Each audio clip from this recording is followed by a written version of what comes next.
முள்ளிவாய்க்கால் மணல் வாசம் இன்னும் ரத்தம் பேசுதே.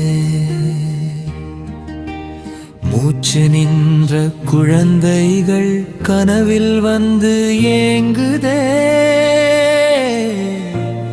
அம்மா கைவிடப்பட்ட போது ஆழம் கொண்ட கடலும் அழுததே.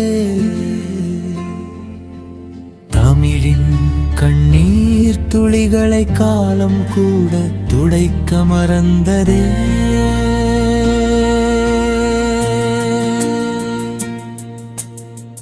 சின்ன சின்ன கூடாரங்கள் சிதறி கிடந்த மே மாதம், சிறகை இழந்த பறவைகளை போல சிதைந்து போன வாழ்நாளாம். பசித்த குழந்தை அழுகையிலே படையொலி மட்டும் பதிலானது. பாதை தெரியாத ஓட்டம் எல்லாம் பிணங்கள் மீது நடந்தானது. பாதுகாப்பு என்ற பெயரில் பாய்ந்தது குண்டு மழையடி.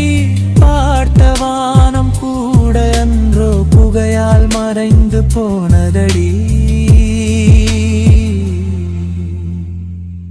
முள்ளிவாய்க்கால் மணல் வாசம் இன்னும் ரத்தம் பேசுதே. மூச்சு நின்ற குழந்தைகள் கனவில் வந்து ஏங்குதே.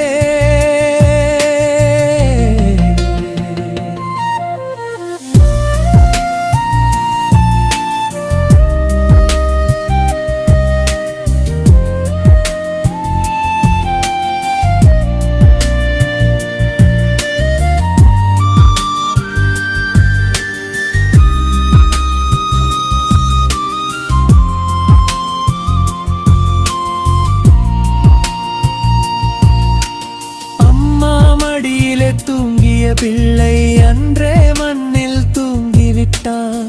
அப்பா கண்ணீரை மறைக்க முயன்றும் அவனும் இதயம் உடைந்து விட்டான். கடற்கரையில் காய்ந்த ரத்தம் காற்றில் இன்னும் கலக்குதடி. காணாமல் போன உயிர்களின் பேர் காலத்துக்கும் கேள்வியடி. மருத்துவ கூடம் எரிந்த இரவில் மனிதம் கூட சாம்பலானது. உலகம் பார்த்து மௌனமாய் உயிர்களின் மொழி புதைந்து போனது.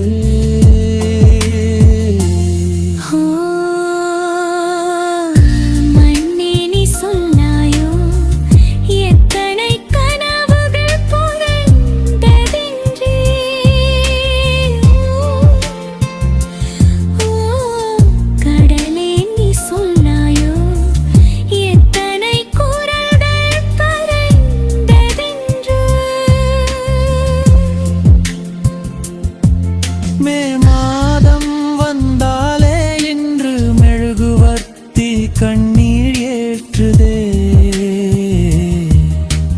முள்ளிவாய்க்கால் என்ற வார்த்தை மூடிய காயம் திறக்குதே. தாயை தேடும் குழந்தை குரலும் தண்ணீர் கேட்டு அழுத நொடியும் வரலாறாக மட்டும் இல்லை வாழும் இனத்தின் நெஞ்சு வலியும். உயிர் போனாலும் நினைவு வாழும் உலகம் முழுதும் தமிழனோசை.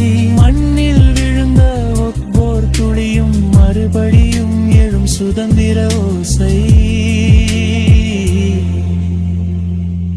காலத்திற்கு ஏற்ப வரலாற்று கட்டாயத்திற்கு அமைய எமது போராட்ட வழிமுறைகள் மாறலாம். ஆனால் எமது போராட்ட இலட்சியம் மாறப்போவதில்லை. சத்தியத்தின் சாட்சியாக நின்று எமது மாவீரர்களின் தியாக வரலாறு எமக்கு வழிகாட்டும். அந்த சத்தியத்தின் வழியில் சென்று நாம் எமது இலட்சியத்தை அடைவோம் என்பது உறுதி.